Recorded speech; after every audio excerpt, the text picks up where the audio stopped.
কি অবস্থা সবার, র্যান্ডম অ্যানিমেশনের আরো একটা নতুন ভিডিওতে তোমাদের সকলকেই জানাচ্ছি স্বাগতম। এই পর্যন্ত আমরা ওয়ান পিসের প্রথম 8টা এপিসোডের কাহিনী সম্পর্কে জেনেছি। আজকে আমরা ওয়ান পিসের 9 আর 10 এই দুইটা এপিসোডের কাহিনী সম্পর্কে জানবো। হয়তোবা আমার গলা শুনেই তোমরা বুঝতে পারতেছো আমি প্রচন্ড পরিমাণে অসুস্থ, তাই এই ব্যাপারটাকে একটুখানি কনসিডার করো। সো আমি আর বেশি কথা না বলে সরাসরি এই ভিডিও শুরু করি। তবে ভিডিও শুরু করার আগে যদি ভিডিওতে কোনো বিজ্ঞাপন থাকে তাহলে তোমরা সেটাকে স্কিপ করে সরাসরি মূল ভিডিওতে যাবে। মূল ভিডিওতে যাওয়ার জন্য তোমরা ডেসক্রিপশন বক্সে যাবে এবং সেখান থেকে ডিউরেশনে ক্লিক করে সরাসরি মেইন ভিডিওতে যাবে। সো আমি আর বেশি কথা না বলে সরাসরি মূল ভিডিও শুরু করি। স্বাগতম প্রিয় বন্ধুরা, তোমরা কি একঘেয়েমিতে ভুগছো? তাহলে মজা পাওয়ার জন্য আজকের বিষয়টি একদম উপযুক্ত তোমাদের জন্য।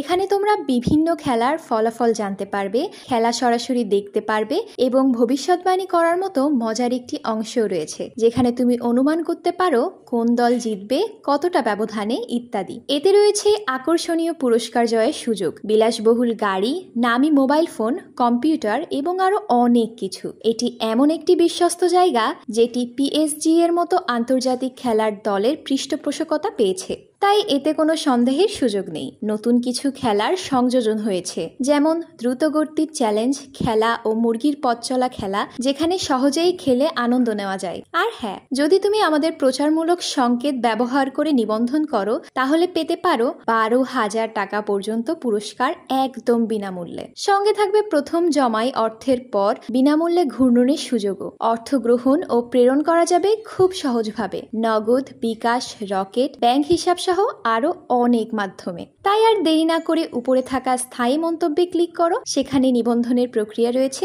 শুধু আমাদের প্রচার সংকেতটি ব্যবহার করলেই তুমি বোনাস পেয়ে যেতে পারো। এবার চলো মূল ভিডিওর দিকে এগিয়ে যাই। এপিসোডের শুরুতেই আমরা একটা গ্রামকে দেখতে পাই। এই গ্রামের মধ্যে দিয়ে একটা ছেলে চিৎকার করতে করতে সামনের দিকে এগিয়ে যাচ্ছিল। সে সবাইকে সাবধান করছিল যে পাইরেটরা তাদের উপরে আক্রমণ করেছে, তাই নিজেদের জীবন বাঁচাতে হলে তাদের সবাইকে এখন পালাতে হবে। এই ছেলেটার নাম হচ্ছে ক্যাপ্টেন উসপ। এখন আমরা লুফিদেরকে দেখতে পাই। নামি এখানে লুফিকে বলে আমরা যে জায়গাটায় যাচ্ছি সেই জায়গাটার নাম হচ্ছে গ্র্যান্ড লাইন, আর গ্র্যান্ড লাইন অনেক ডেঞ্জারাস একটা জায়গা। তবে সেইখানে যাওয়ার আগে আমাদের পর্যাপ্ত পরিমাণে খাবার আর অস্ত্রের দরকার হবে। নামি আরো বলে আমরা যেখানে আছি এখান থেকে কাছেই একটা গ্রাম আছে, সেখানে গেলে হয়তো আমরা ভালোই অস্ত্র কালেক্ট করতে পারবো। লুফিও তখন বলে হ্যাঁ, আমরা সেখানে গিয়ে অনেক বেশি মাংস কালেক্ট করব, কারণ আমার অনেক বেশি ক্ষুধা লেগেছে। এখন আমরা আবারও ক্যাপ্টেন উসপকে দেখতে পাই। সে এখানে আবারও বলছিল যে পাইরেটরা আমাদের উপরে আক্রমণ করে দিয়েছে, তাই তোমরা তাড়াতাড়ি করে পালাও। এসব বলতে বলতে সে হঠাৎ করেই হেসে দেয় আর সবাইকে বলে কেমন লাগলো আমার মজা। তখনই তার মাথার উপরে একটা বাসন এসে পড়ে। আমরা এখানে দেখতে পাই সকল গ্রামবাসীরাই তার উপরে অনেক বেশি রেগে আছে, কারণ ক্যাপ্টেন উসপ সবসময় মিথ্যা কথা বলে। সবসময় এই গ্রামবাসীদেরকে বলে যে পাইরেটরা তাদের উপরে আক্রমণ করছে, তাই তাদেরকে পালাতে হবে। আর ক্যাপ্টেন উসপের এই সমস্ত ব্যবহারের কারণে এই গ্রামবাসীরা তার উপরে অনেক বেশি বিরক্ত।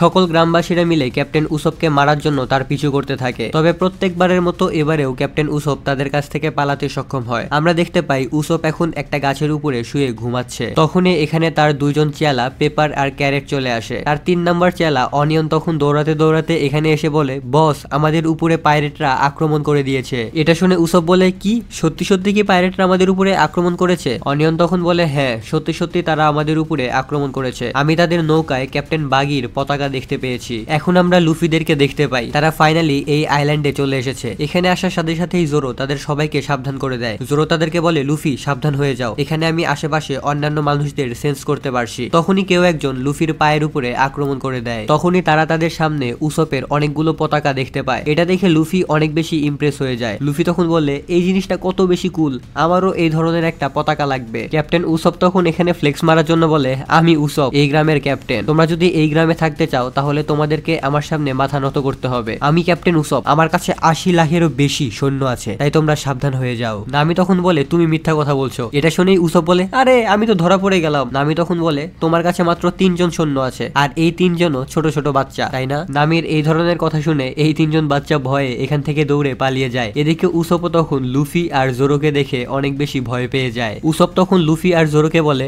আমি তোমাদের সাথে কিভাবে পারবো, তোমাদের তো দেখেই অনেক বেশি ভয়ঙ্কর লাগছে, আমি তোমাদের সাথে পারবো না, আমাকে ক্ষমা করে দাও। উসপের মুখে এই সমস্ত কথা শুনে লুফি আর জোরো এখানে জোরে জোরে হাসতে শুরু করে। লুফি এখানে উসপকে চিনতে পারে। লুফি তখন উসপকে বলে তুমি ইয়াসুপের ছেলে তাই না? এই কথাটা শুনে উসব উপর থেকে পড়ে যায়। এরপরে উসব লুফিকে জিজ্ঞাসা করে, তুমি আমার বাবাকে কিভাবে চেনো? এরপর আমরা তাদের সবাইকে একটা রেস্টুরেন্টের মধ্যে দেখতে পাই। তারা সবাই এখানে খাবার খাচ্ছিল। লুফি এখানে উসবকে বলে, তোমার বাবা শ্যাঙ্কসের একজন ক্রু মেম্বার ছিল আর সে অনেক ভালো একজন শার্প শুটার ছিল, আর তোমার চেহারা তোমার বাবার চেহারার সাথে অনেকটাই মিলে যায়, এই কারণে আমি তোমাকে চিনতে পেরেছি। এখন আমরা একটা ফ্ল্যাশব্যাক দেখতে পাই। লুফি এখানে উসবের বাবা ইয়াসোপের উপরে সবসময় ইমপ্রেস হয়ে থাকতো, কারণ ইয়াসোপ এখানে অনেক ভালো একজন শার্প শুটার ছিল, তার হাতের নিশানা অনেক বেশি ভালো ছিল। এখানে সে লুফিকে বলে, লুফি আমারও তোমার বয়সী একটা ছেলে আছে আর তার নাম উসব। লুফি তখন উসবকে বলে, উসব তোমার বাবা সবসময় তোমার কথা বলতো, তবে উসব তুমি কি আমাদের কোনো জাহাজ দিতে পারবে? আসলে আমরা গ্র্যান্ড লাইন যাব, আর গ্র্যান্ড লাইনে যাওয়ার জন্য অনেক বড় একটা জাহাজ প্রয়োজন আমাদের।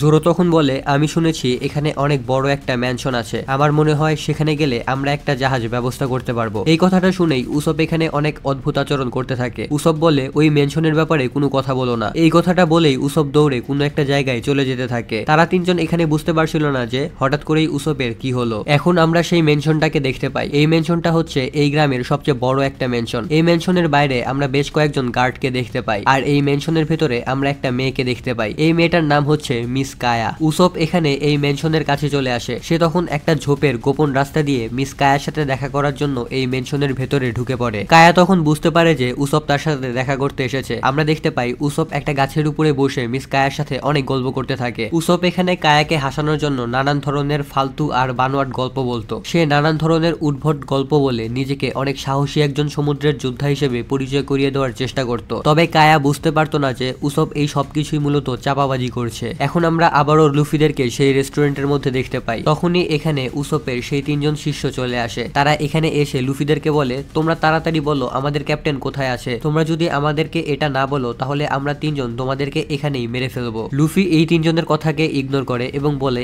এই মাংসটা তো অনেক বেশি মজার ছিল। মাংসের কথা শুনেই এই তিনজন এখানে অনেক বেশি ভয় পেয়ে যায়। তারা ভাবছিল লুফিরা হয়তো ক্যাপ্টেন উসবকেই মেরে খেয়ে ফেলেছে। জোরো তখন তাদেরকে ভয় দেখানোর জন্য বলে, হ্যাঁ আমি তোমাদের ক্যাপ্টেনকে মেরে একদম রান্না করে খেয়ে ফেলেছি। এটা শুনে তারা তিনজন আরো অনেক বেশি ভয় পেয়ে যায়। আসলে এরা এই বাচ্চাদের সাথে এখানে মজা নিচ্ছিল। যাই হোক, এরপরে এই বাচ্চারা এটা বুঝতে পারে এবং এদেরকে নিয়ে সেই মেনশনের সামনে চলে আসে যেখানে উসব কায়ার সাথে দেখা করতে আসতো। এত বড় একটা মেনশন দেখে লুফি এখানে অনেক বেশি অবাক হয়ে যায়। লুফি তখন বাচ্চাদেরকে জিজ্ঞাসা করে, উসব এখানে কি করতে আসে? বাচ্চারা তখন বলে, উসব এখানে মিথ্যা কথা বলতে আসে। আসলে উসব কায়াকে হাসানোর জন্য নানান ধরনের মিথ্যা কথা বলতে থাকে। মোটামুটি 1-2 বছর আগে কায়ার বাবা মা অসুস্থতার কারণে মারা গিয়েছিল, আর তারপর থেকেই কায়ার মন সবসময় খারাপ থাকে। উসব তখন কায়ার কাছে গিয়ে কায়াকে হাসানোর চেষ্টা করে যেন কায়ার মুড ভালো হয়ে যায়। এই কথাটা শুনে লুফি অনেক বেশি ইমপ্রেস হয়ে যায়। লুফি তখন তাদেরকে বলে, তোমাদের ক্যাপ্টেন তো তাহলে অনেক বেশি ভালো একজন মানুষ। এরপরে হঠাৎ করেই লুফি বলে ওঠে, তাহলে চলো আমরা এই মেনশনের ভেতরে যাই একটা জাহাজ নেওয়ার জন্য। বাচ্চারা তখন বলে, আরে তুমি এটা কি করছো? এই মেনশনের বাইরে অনেকগুলো বডিগার্ড দাঁড়িয়ে আছে, তারা তোমাদের ভিতরে যেতে দিবে না। লুফি তখন বলে, আরে কিচ্ছু হবে না, তোমরা জাস্ট দেখতে থাকো। এটা বলেই লুফি তার হাতগুলোকে অনেক বড় করে ফেলে। এটা দেখে এই তিনটা বাচ্চা অনেক বেশি ভয় পেয়ে যায়। তারা বলে,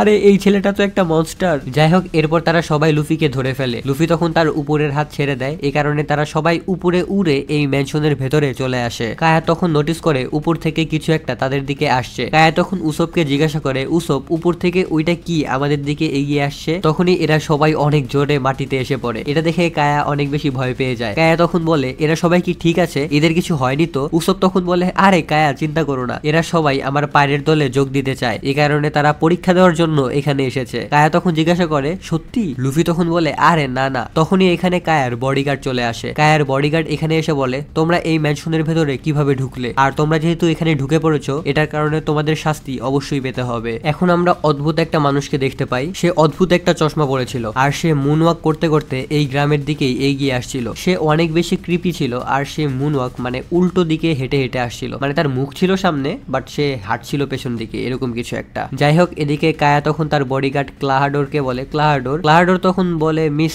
আপনি একটু চুপ করুন। সে তখন লুফিদেরকে জিজ্ঞাসা করে, তোমরা কারা আর তোমরা এখানে কি চাও? লুফি তখন বলে, আমরা এখানে একটা জাহাজ নিতে এসেছি। এরপর ক্লাহাডোর উপরে থাকা উসবকে জিজ্ঞাসা করে, তুমি কে আর তুমি এখানে কি চাও? উসব তখন বলে, আরে আমি ক্যাপ্টেন উসব, তুমি কি আমাকে চেনো না? এটা শুনে ক্লাহাডোর বলতে থাকে, আমি জানি তুমি একটা জলদস্যুর ছেলে, তুমি একটা পাইরেটের ছেলে, তোমার বাবা অনেক বেশি নিকৃষ্ট একটা মানুষ ছিল, তোমরা অনেক বেশি গরিব আর তোমরা এখানে কায়ার কাছে এসেছো মূলত তার টাকা পয়সা নিয়ে নেওয়ার জন্য। আমি চিনি তোমাদের মতো মানুষদেরকে। এখানে কায়াও কিন্তু ক্লাহাডোরকে থামানোর অনেক চেষ্টা করছিল, মানে ক্লাহাডোরকে চুপ করিয়ে দেওয়ার চেষ্টা করছিল। ভাই আমি জানি না এই ক্লাহাডোরের উচ্চারণটা আমি ঠিক মতো করতে পারছি পারতেছি নাকি। আসলে এই ক্লাহাডোরে বা ক্লাহাডোর এটার উচ্চারণ আসলে কি এটা আমি প্রপারলি জানি না, সো এটা একটুখানি উল্টাপাল্টা হচ্ছে আমার। যাই হোক, এই ক্লাহাডোর এখানে উসপ আর উসপের বাবাকে নিয়ে অনেক বেশি উল্টাপাল্টা কথা বলতে থাকে। এই কারণে উসপ এখানে অনেক বেশি রেগে যায়। কায়াও তখন ক্লাহাডোরকে বলে, ক্লাহাডোর তুমি এর কাছে ক্ষমা চাও। ক্লাহাডোর তখন বলে, আমি ক্ষমা চাইবো কেন? আমি তো ভুল কিছু বলিনি। হয়তো এই ছেলেটাও তার বাবাকে অনেক বেশি ঘৃণা করে, তার বাবাদের মতো মানুষদের বেঁচে থাকাই উচিত না। এই কথাটা শুনে উসপ আরো অনেক বেশি রেগে যায়। সে তখন ক্লাহাডোরকে বলে, ক্লাহাডোর আমি এখন তোমাকে মেরেই ফেলবো। এটা বলেই উসপ গাছের উপর থেকে নিচে নেমে আসে। ক্লাহাডোর তখন বলে, আমি কি ভুল কিছু বলেছি নাকি? উসপ তখন নিচে এসে তার মুখে অনেক জোরে একটা পাঞ্চ মারে। আর এই জিনিসটা দেখে কায়া আর লুফি দুজনেই অনেক বেশি অবাক হয়ে যায়। মার খাওয়ার পর এই ক্লাহাডোর বলে,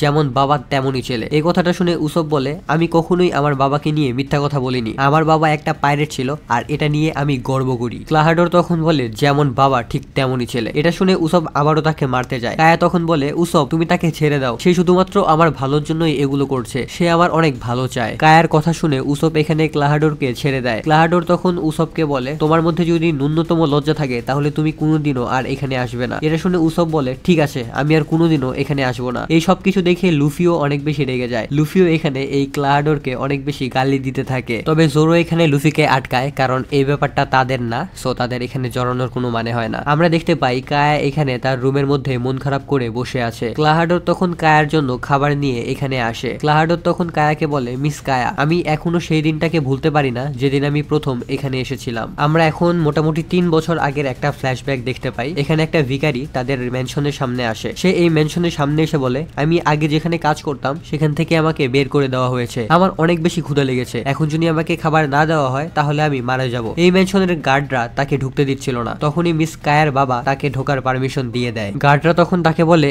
এই অপরিচিত মানুষকে আমরা কিভাবে ভেতরে ঢুকতে দিব? কায়ার বাবা তখন বলে, কোনো সমস্যা নেই, আমরা তাকে এই ম্যানশনেই একটা কাজ দিব, সে এখন থেকে আমাদের সাথেই থাকবে। এখন আমরা বর্তমানে দেখতে পাই ক্লাহাডোর এখানে কায়াকে বলছে, আমি সেদিনটা কখনোই ভুলবো না, আপনার বাবার জন্যই আমি এখনো বেঁচে আছি, আর আপনার বাবা মা দুজনেই মারা গেছে, তাই এখন থেকে আমাকেই আপনাকে দেখে রাখতে হবে। আপনার যদি কিছু হয়ে যায় তাহলে আমি কখনোই নিজেকে ক্ষমা করতে পারবো না। কায়া তখন বলে, ঠিক আছে, তবে তোমার উসপের সাথে এ ধরনের ব্যবহার করা উচিত হয়নি, সে অনেক কষ্ট পেয়েছে। ক্লাহাডোর তখন বলে, আচ্ছা ঠিক আছে, ভবিষ্যতে আমি এরকম কিছুই করবো না। এখন আমরা জোরো, নামি আর সেই বাচ্চাদেরকে দেখতে পাই। এখানে লুফি আর উসপ ছিল না। তখনই এই বাচ্চাদের তৃতীয় সদস্য অর্থাৎ অনিয়ন এখানে চিৎকার করতে করতে আসে। অনিয়ন এখানে এসে সবাইকে বলে, আমাদের গ্রামে উদ্ভট একটা মানুষ চলে এসেছে, সে উল্টো হয়ে হাঁটছে। তখনই সেই লোকটা এখানে চলে আসে। সে এখানে এসে বলে, তুমি উদ্ভট মানুষ কাকে বলছো? আমি একজন হিপনোসিস্ট, তাই আমার সাথে সাবধানে কথা বলো। সেই বাচ্চারা তখন বলে, আমরা বিশ্বাস করি না যে তুমি একজন হিপনোসিস্ট, পারলে আমাদেরকে হিপনোটাইজ করে দেখাও। সেই লোকটা তখন বলে, মজা করো না, আমি যদি হিপনোটাইজ করি তাহলে তোমরা সত্যি সত্যি হিপনোটাইজ হয়ে যাবে। সেই বাচ্চারা তখন বলে, আগে তো করে দেখাও। এরপরে সে একটা লকেটের মতো কিছু একটা বের করে